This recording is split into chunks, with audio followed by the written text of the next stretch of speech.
Hi guys, so Shiglam sent me all this, the bronzer and contour makeup. So I'm trying the soft tan and the terracotta. Already prepped my face. I washed it already.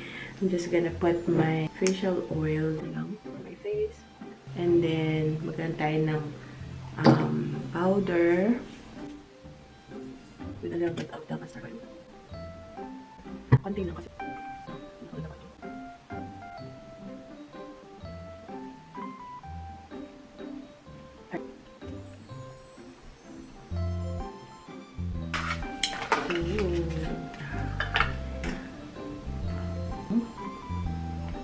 Ayan. So, yun yung ating bronzer. Kasi yung bronzer is warm color. Yung contour is cool color. Ayan. With the bronzer, ito. Ang ano ilaw. Ito yung bronzer. Ang ano ilaw. Kasi, marami yan. Marami siya. Ay, ano ba? Okay. Taas ang stroke. Ano ba? Ayun, yung leon. So, pwede rin brush. Maganda tapos brush ang ginamit. Parang ano lang siya. Okay, ayan. Okay, so yan. Uy, mukhang natutunan tayo mag-makeup ah. So, yung pala. Oh, diba? Ito yung wala. Ito yung meron. Tapos, brush mo naman. Ano lang siya? Pang-contour itong ating jaw. Nagbago ka. Ay, ito. Dito rin. Ano siya? Bronzer. Hindi ko alam kung tama yung ginagawa ko, pero sinunod ko lang yung instruction. Nakukulangan tayo. So, ito yung dagdagan pa natin. Parang nakukulangan tayo dito. And liquid siya, guys.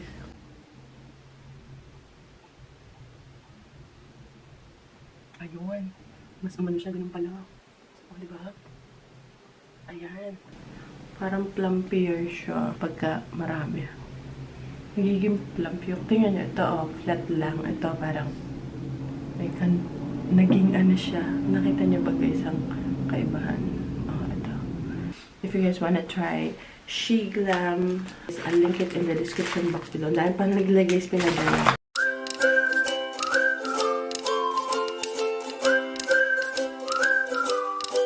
So to guys, may dumating ulit tayo na paayuda kina lolo at lola. Come on Ben. So dalhin ko lang, ginabi na kami. So ginabi na tayo. Hindi ko lang alam kung nakainom na ng gamot.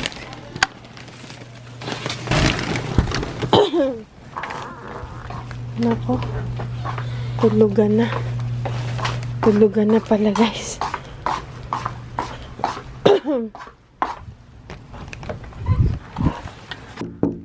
Pagkat nakatok tayo. Tsaka yung isa pang kahon.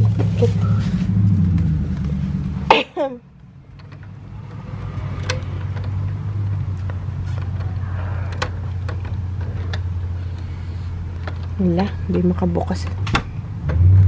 Ano, tulugan na?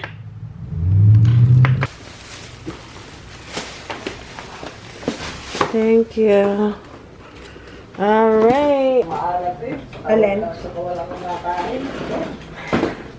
Okay, so umpisa muna tayo. Lola. Ang inyong paborito. Lightly salted na ano ang tawag dito? Tortilla chips. Ayan. May paayuda ulit. May paayuda. So, sabi, wag na muna ang mga prutas na marami pa. Diga? Marami pa. Masarap ang prutas. Si mother yung sa gym, ganun lang. Hindi pa yung mainis. At ganun lang talaga siya. Lahat eh, hindi masarap. Pero ubos. So, meron ding wheat bread. Kay Porpaga ito. Wheat bread.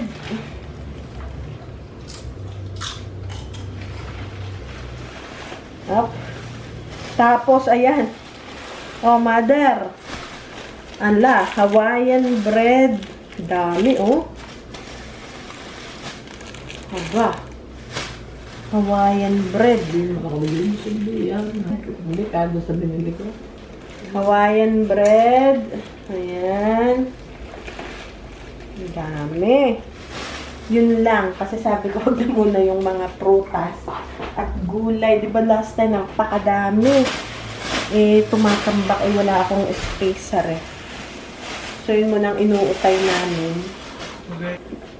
So, meron din na Ritz. Meron ding Ritz yung pinaka-snacking. Meron uling manok. Dahil ubos na yung manok, guys.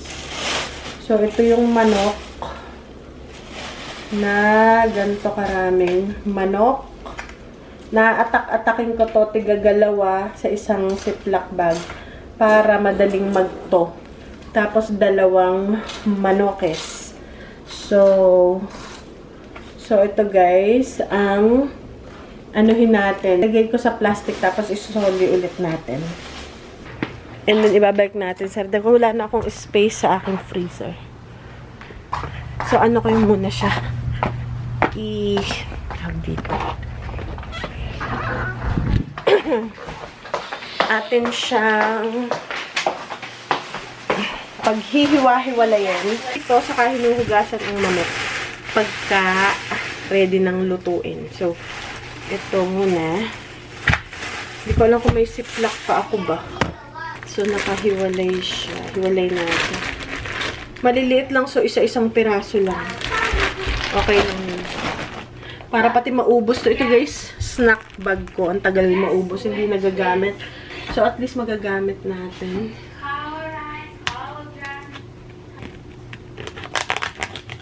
Okay. Sa isang piraso. Ganyan. So, kung gusto 2 pirasong lutuin, kalimitan 2 ganto, guys. Isang kainan. Oh, ang laki nito. Ayan. So, isa-isang munang ganyan. Kasi wala na tayo.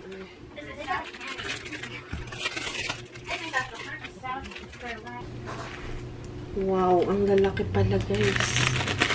Grabe. Ang lalaki.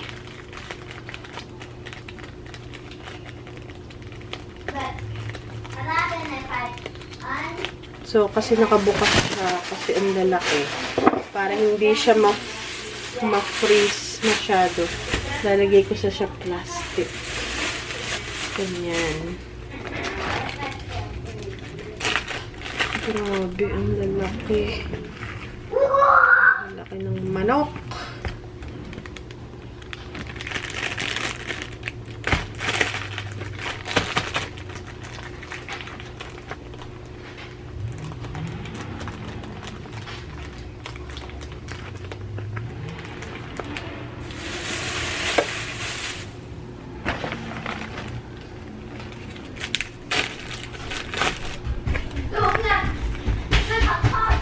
Oh my goodness. Uy, grabe. Ang laki.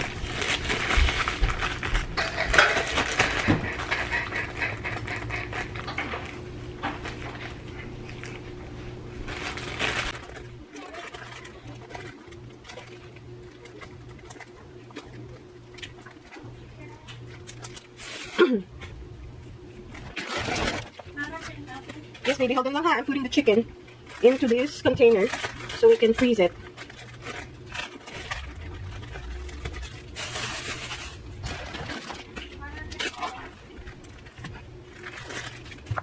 So, nilalagay ko na lang siya para hindi magdikit-dikit kasi hindi siya ano.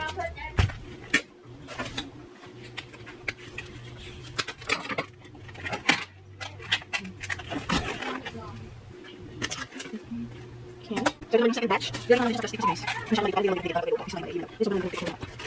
Okay. So, tayo mag-freeze.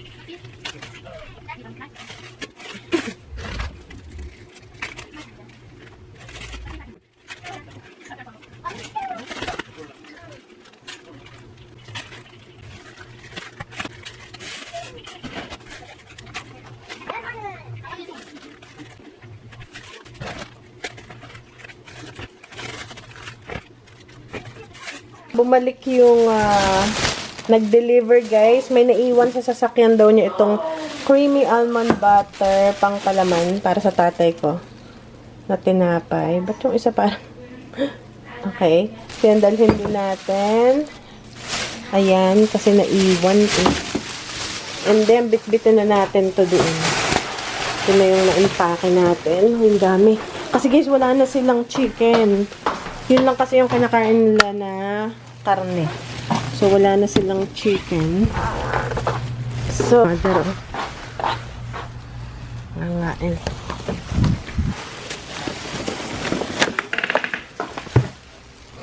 Bumalik yung nag-deliver at nakalimutan daw niya. Yan, almond butter. Walang asal. Ito na yung... So, dadalhin ko na itong ground beef. Magluluto bukas ang gulay pa. Ay, hindi ito ground beef, ground turkey. Alin, cabbage. Tapos, ayan ang manok. Naka-atak-atak na yan. Kaya lang isa-isang piraso dahil maliit yung aking plus. Ito yun na lang ang karne nila.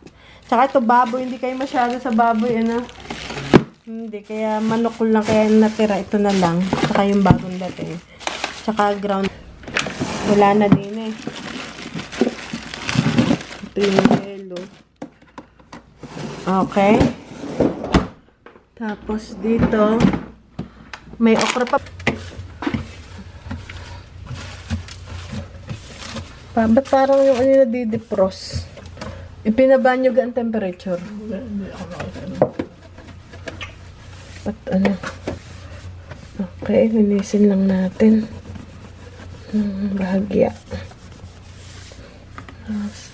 Ang pangat din napunta dun ang dumi sa... Yung inyong ano, Hawaiian, baka maano yun. Yung bago. Bukas ko na ilalagay. Kaya namang ubusin ni mother yung Hawaiian na yun lahat. Yan, dapat nakagarne. Yun, dahil pagka... Ba't ito yung nadidefrost, oh? Baka hindi nakasara. Pati, oh, nagtutubig, oh. So,